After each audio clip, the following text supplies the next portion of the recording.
Hi everyone, this is Ehab and welcome to S.M.E Talks. I come across this very interesting video. Kevin Hart talking about business principles. Don't be fooled. Kevin Hart is not only a successful Hollywood star, is not only a successful comedian, but his vision to business is very unique. He understands business, he understands intellectual property, which led to him being one of the most successful and wealthiest people in Hollywood. Let's have a look at this together and comment about it. Please, if you haven't subscribed, do so you don't miss any content from my channel. Very nice.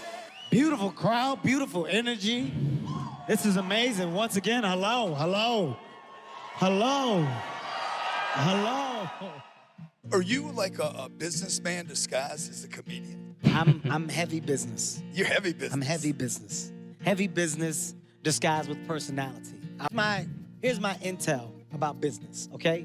Everybody assumes that business is just corporate. Everybody assumes that business means an office building and it means the structure that goes into said entity. That's not.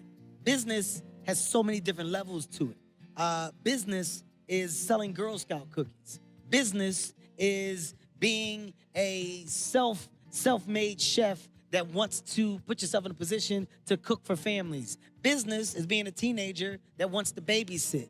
Business is understanding how to create something, own that, and make money from it. If you're doing that, you're running a business from the simplest thing to the biggest thing, right? This is a golden nugget from the simplest thing to the biggest thing. Basically, you are providing value to people who need it. And this is where the negativity of social media comes in, is all about the private jets, the Lamborghinis, the Bugattis, the excessive show of wealth. You could have a small business and you'll be very successful, very happy, bringing value to yourselves, to your loved ones, and to your community. And I agree with him 100%.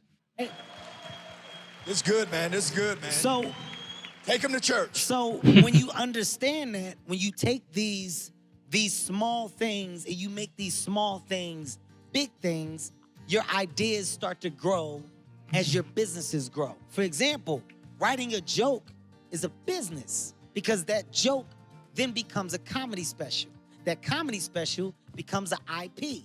I own that IP, and I take that IP and I sell that IP and license it to other platforms that will go and hold it for set amount of times. They got to give it back, which means I can continue to grow these IPs that all started from telling the jokes, which means that I now have a catalog. What's the benefit of a catalog? Benefit of a catalog is being able to put yourself in a position to deal with studios and networks at the highest level. You now have to respect me as a business. So when you see this and you understand that, So basically, the value that you offer, don't give it away for free. Free things are not appreciated. If you are a specialist in a field and you give the things you do even to your friends and family for free, they will not be appreciated. Put a structure around it, make it like a business, value for value. And this is exactly what he's saying. grow within it. So I'm now a businessman because I love to create. In the world of entertainment, you have no entertainment without creativity. So you need a me. You need a guy that's going to come up with movie concepts, television concepts, and reasons to make the world laugh and feel better. I am now a necessity, which makes me an entity. I'm a fucking business. So respect me as that. That's the business. It's the truth. You see, Hollywood, comedy, all these things, all entertainment is built around creativity. And that takes us to the point now where movies, TV, they have to have political narrative, an agenda, putting ideas within it that are not really based on a story, not based off a plot necessity.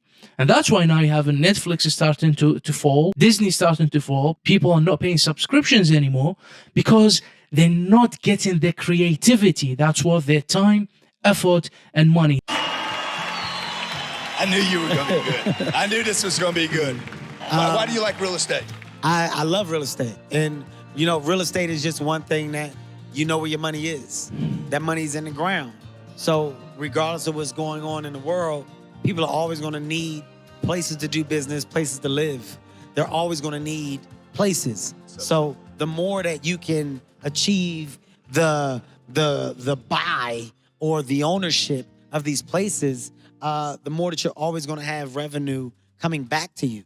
You're also putting yourself in a position to always go out and borrow or get, because I have these things to leverage. So the more that you, I guess you can say, the more that you get, the more that you can do. And, you know, sometimes I think people think that it's a far-fetched goal to get. And it's not really. It's not that hard when you gain the understanding of it. The game of Monopoly is a real game. It's a real game. When you play Monopoly, the goal is to buy up as much property as you can and get people to pay you for that property when they land on it. Rent. That's the real game. Comes also to real estate, you need to understand the market cycle, what's going on there, and the type of real estate. So now in the UK, for example, in London particularly, the rent is very expensive. The properties are very expensive. And in the UK, it's not easy for you to actually buy something outright. And in most cases, it's a lease. So you lease it for 100 years, 150 years. So it's not a full ownership. And I don't believe you own the land, you own the building on the land. So there are different issues there. But now with remote working, companies are hiring smaller and smaller offices because their staff are working through the internet. And this is something to keep in mind if you're looking to get into the office spaces, for example. I make a nice amount of money to do a movie. Take that number, split that number in half.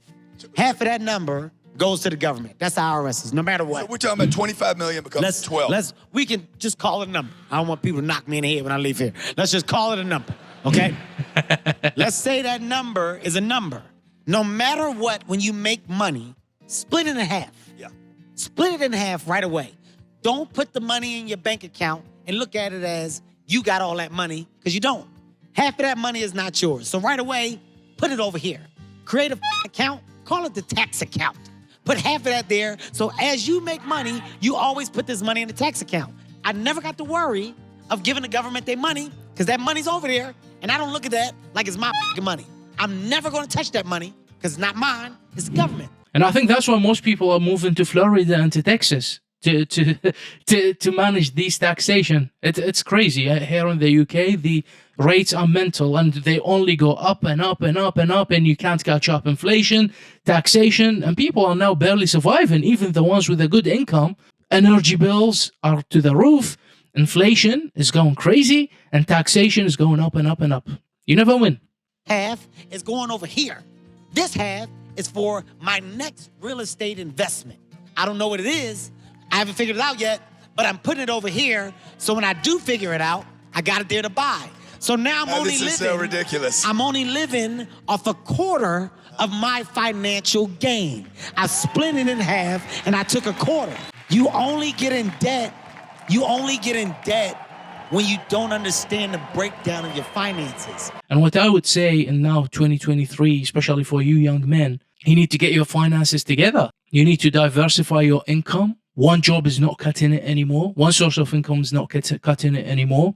And especially when you get an economy downturn like now, is the opportunity for you to see for the future. And especially if you've saved up, you will get opportunities that may take 10 years or even a lifetime for some people to come by. So keep your eyes open, understand the crypto, understand stock, understand investments, and see what opportunities you can get in. But for me, I think the most important, the basic thing, is for you to have skills that you can cash on. Skills, services that generate revenue for you. And from there, the world is your oyster. Thank you for watching. See you next time. Take care for now.